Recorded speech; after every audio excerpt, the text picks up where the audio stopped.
Bonjour à tous, ravi de vous retrouver pour une nouvelle séquence vidéo dans le thème exploitation rationnelle des ressources géologiques.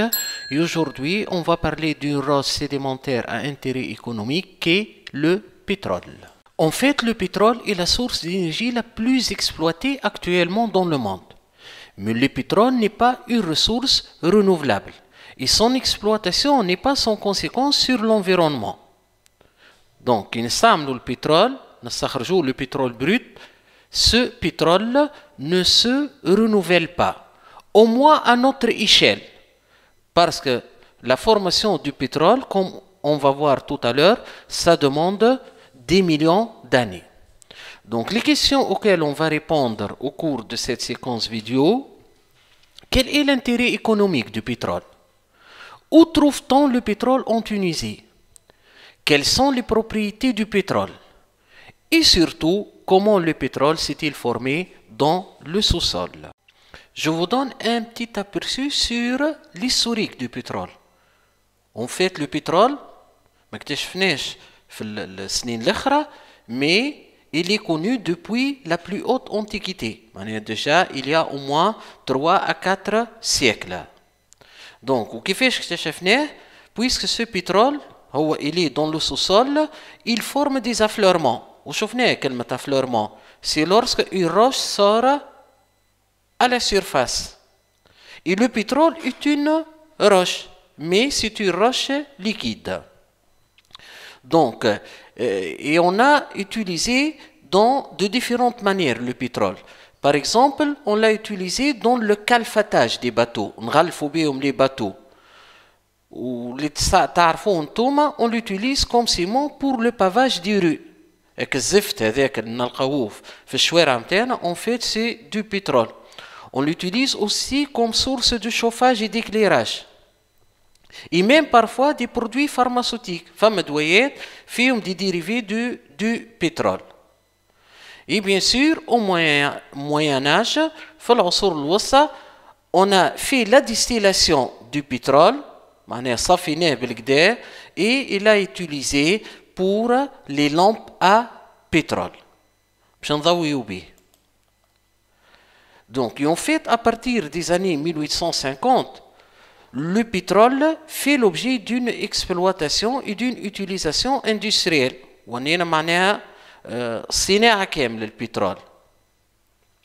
Et actuellement, le pétrole est bien sûr هو en quelque sorte اللي يتحكم في العالم. وتعرفوا الكل البلدان اللي عندها برشا بترول عندها برشا فلوس, وهي en quelque sorte اللي تحكم في العالم. Donc لهنا on parle que le pétrole est à l'origine de la géopolitique الحالية في العالم. معناها تقسيم العالم politiquement et géographiquement, donc est géré par les pays qui ont le plus de pétrole. Juste à titre indicatif, نعطيكم فكرة sur les pays qui possèdent ou les عندهم pétrole. Et en fait, cette carte mondiale nous montre les réserves mondiales du pétrole en 2010. Comme vous voyez, قد ما الcouleur bleu-violet يبدأ foncé, البلدان هذه عندها plus de pétrole. كي نشوفوا لهنا مثلا les États-Unis et le Canada عندهم برشا pétrole. Et pourtant, ما يستعملوش البترول نتاعهم الكل. Ils vont l'acheter, ils vont la chercher d'autres pays qui اللي يبيعوا البترول. احنا عندنا لهنا هاو كوم فويي تونس, le bleu il est très clair, معناها عندنا très peu de pétrole. وكي نشوفوا جارتنا الجزائر عندها أكثر منا pétrole. En fait, le pétrole وقت اللي يتباع يلزمنا une unité de mesure. Et l'unité de mesure lorsqu'on vend le pétrole est le baril. Le baril est en fait égal à 159 litres. Je vous donne un petit mot sur l'intérêt économique du pétrole et les conséquences de son exploitation sur l'environnement. En fait, l'intérêt économique du pétrole sont très vastes puisque le pétrole constitue la source d'énergie utilisée actuellement dans l'industrie et les activités domestiques. نستعملوا البترول باش نخدموا les turbines اللي يعطيونا l'électricité، نستعملوا le pétrole dans l'industrie، نستعملوا le pétrole dans le transport، etc. Mais le problème, c'est lorsqu'on transporte le pétrole, et comme vous voyez sur ces photos, parfois les pétroliers, les grands bateaux qui transportent le pétrole, parfois échouent en plein mer. On a مثلا un gisement pétrolifère en plein mer. يصير فيه accident. Donc le pétrole mélangé avec l'eau de mer. C'est ce qu'on appelle les marées noires. Et les marées noires, en fait, sont très dangereux. Le pétrole, il va former une couche à la surface de l'eau, mais l'oxygène est à et de ce fait, tous les êtres vivants vont mourir, soit le pétrole, soit par manque d'oxygène. Où trouve-t-on le pétrole en Tunisie? Et comme vous voyez sur cette carte, on a quelques gisements de pétrole. كيما لهنا نشوف gisement دولاب، gisement سيدي ليتيم، واكثر واحد معروف le gisement ديل بورما في السود نتاع تونس. Et comme vous voyez أكبر gisement عندنا هو gisement ديل بورما. Donc, هذوما الكل موجودين sur la terre ferme. Mais quand même, il y a des gisements موجودين en plein mer. معناها البترول نجمو نستخرجوه من gisement موجود على اليابسة sur la terre ferme ولا en plein mer. Et de là, on distingue deux types de gisements. Donc, des gisements qui sont dits offshore. Offshore, c'est-à-dire en plein mer. Et d'autres gisements qui malborment au Douleb onshore, sur la terre ferme. Passons maintenant aux propriétés physico-chimiques du pétrole. En fait, le pétrole brut, naft al-kham, est une roche, mais liquide. Il est caractéristique, donc d'odeur caractéristique. La couleur et la viscosité dépendent de l'échantillon. وكما تشوفوا sur cet échantillon, شفتوا الcouleur لهنا معناها pour les trois premiers échantillons est noir وبعد il devient un peu brun acajou بعد يولي أصفر. Donc tout dépend du gisement et l'endroit où ce pétrole a été extrait منين استخرجناه. Donc les pétroles à travers le monde, le pétrole brut n'est pas semblable. Sa couleur, sa viscosité dépend de l'endroit où on a extrait ce pétrole. Le pétrole est insoluble dans l'eau puisque sa densité est plus faible que celle de l'eau. C'est pourquoi, lorsqu'il est déversé en pleine mer, le pétrole flotte sur l'eau de mer pour former les marées noires. Maintenant, si on brûle un échantillon de carbone, il produit une flamme éclairante d'hydrogène et dégage une fumée noire de carbone. Donc, le pétrole est une roche combustible, قابلة للاحتراق, qui en brûlant libère de l'énergie. هذاك علاش on l'utilise comme source d'énergie. Le pétrole brut est riche en carbone et en hydrogène. En fait, il est composé de 84 à 87% de carbone et 11 à 14% d'hydrogène. Donc le pétrole est un hydrocarbure. Dans le pétrole brut, نجمو نلقاو زاد du soufre, mais très peu, de l'azote et de l'oxygène, très peu. C'est ce qu'on appelle les composés NSO. Certainement, vous avez remarqué dans un gisement de pétrole, une flamme de feu. En fait, c'est du gaz, يخرج naturellement. En contact avec l'air, il s'enflamme d'une manière spontanée. Donc, le gaz et le pétrole liquide موجودين مع بعض. Et on va les appeler tous les deux des hydrocarbures. Donc là on va ajouter, on appelle également le pétrole les hydrocarbures gazeux. اللي نسميوه احنا le gaz naturel. معناها le gaz naturel qu'on utilise dans nos maisons, en fait, c'est du pétrole. معناها le pétrole, on le trouve sous forme visqueux, هذاك, un peu liquide, et sous forme gazeuse. Tout à l'heure, on a vu comment se forment les deux. Qu'en est-il maintenant quant aux conditions de formation du pétrole? La formation du pétrole se fait en 3 étapes. La première étape est la sédimentation. La deuxième étape, c'est ce qu'on appelle la transformation. Et la troisième étape, la migration. Commençons par la sédimentation. En fait, le pétrole se forme dans un milieu marin ou un bassin sédimentaire. Le pétrole est une roche sédimentaire, mais cette roche est visqueuse, il est liquide. En fait, lors de la sédimentation, les sédiments provenant de l'érosion des continents sont chargés de matière organique.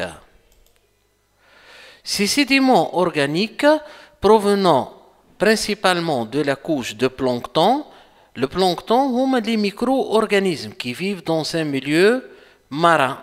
Des organismes microscopiques, des organismes animaux ou végétaux. Donc, ils sont mélangés avec les sédiments. Les sédiments sont les particules transportées lors de la sédimentation.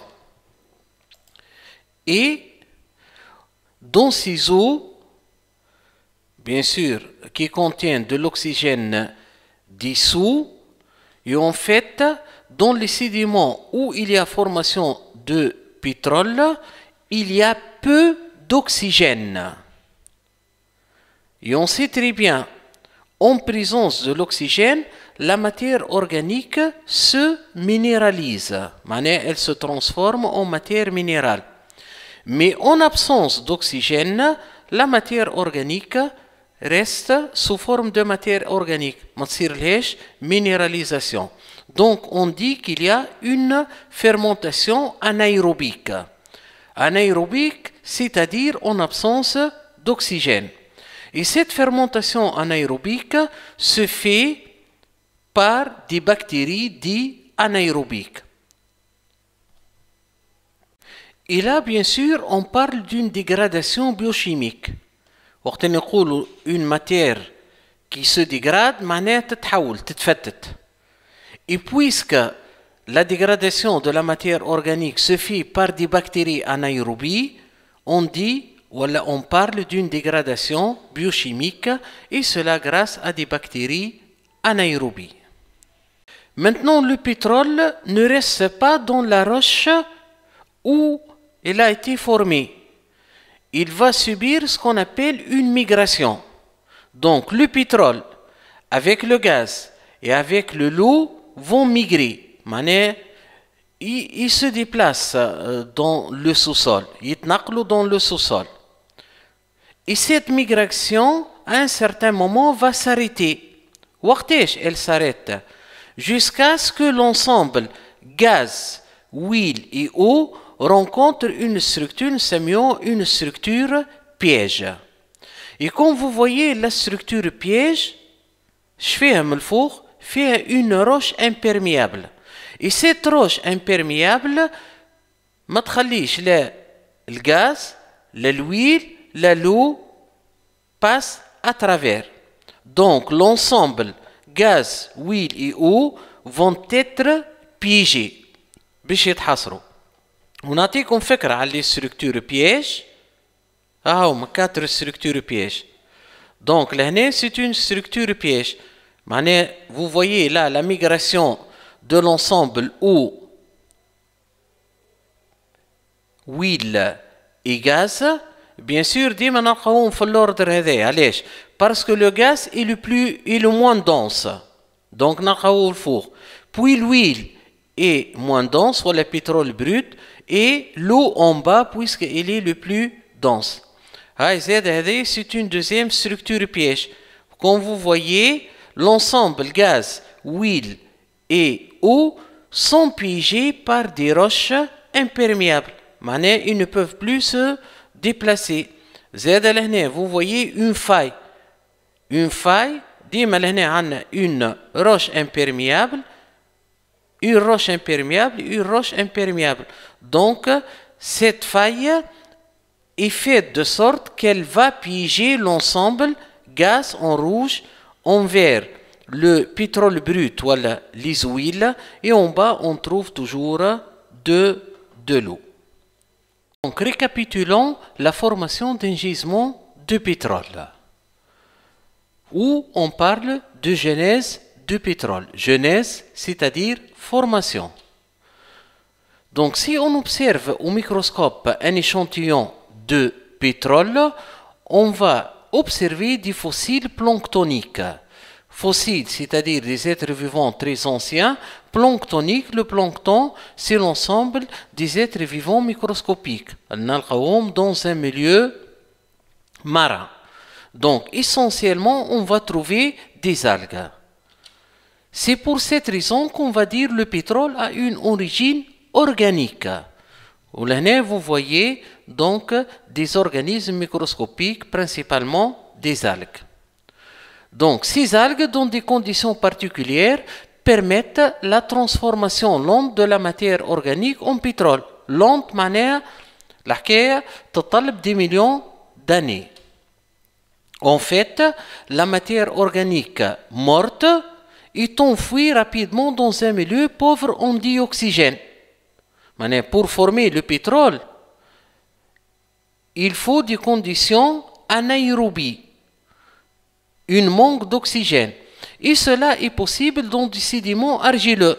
L'argile est imperméable, donc ما يخليش l'oxygène يتعدى. Donc cette matière organique est particulièrement décomposée sous l'action de bactéries anaérobies en un composé intermédiaire appelé le kérogène. Le kérogène ماهوش matière organique وزاد ماهوش le pétrole brut. C'est entre les deux. Et là, on parle d'une transformation biochimique. Bio, ce sont des bactéries anaérobies qui ont assuré cette transformation. On a dit aussi, à 1000 mètres de profondeur, la matière organique se transforme en kérogène. Maintenant, entre 1000 et 3000 mètres de profondeur, la matière organique se transforme surtout en huile. Si on descend encore en profondeur, les huiles, et avec une augmentation de la température, se transforment en gaz. Entre 3000 et 4000 mètres de profondeur. Et les gaz, si on descend encore au-delà de 4000 mètres de profondeur, les gaz se transforment en résidus de carbone. Le gaz est tahrak. Et à cette profondeur, on n'a ni huile, le pétrole brut, le gaz. Donc, une augmentation de la température entraîne la transformation du kérogène en pétrole liquide. Et cela, 1 à 3 km de profondeur. Et en gaz, entre 3 à 4,5 km de profondeur. Et là, on parle d'une transformation géochimique. Géo, c'est relatif à la géologie parce que c'est la profondeur et l'augmentation de la température et de la pression qui ont assuré cette transformation. Donc, la formation du pétrole nécessite une matière organique abondante, une matière organique, ou c'est possible dans des bassins où la profondeur ne dépasse pas les 50 mètres. Dans ces bassins ne dépassant pas les 50 mètres, et il y a beaucoup d'oxygène, donc la matière organique abonde. Une fois formé, le pétrole brut subit une migration. Donc en fait, le pétrole quitte la roche mère dans laquelle il s'est formé. Le pétrole, c'est une roche mère. Puis, de la roche-mère, le pétrole migre jusqu'à ce qu'il soit arrêté par une structure géologique comme un anticlinal ou une faille, où le pétrole sera piégé. Donc le pétrole est piégé dans une roche perméable, nous la roche magasin. Mané qui va servir pour emmagasiner le pétrole. Mais le pétrole مش وحده, مع le gaz et l'eau. Donc, la structure piège fait une deuxième roche imperméable, سميها la roche couverture. نزيد نفسر لكم أكثر. Voilà des structures pièges. Là, vous voyez la roche magasin فيها gaz, huile et eau. Mais pour arrêter la migration, il y a une roche imperméable. وهذه c'est une structure piège نسميوها anticlinal. Là, une structure piège qui est une faille. Donc, on rencontre plusieurs structures pièges. L'essentiel, la structure piège arrête la migration du pétrole.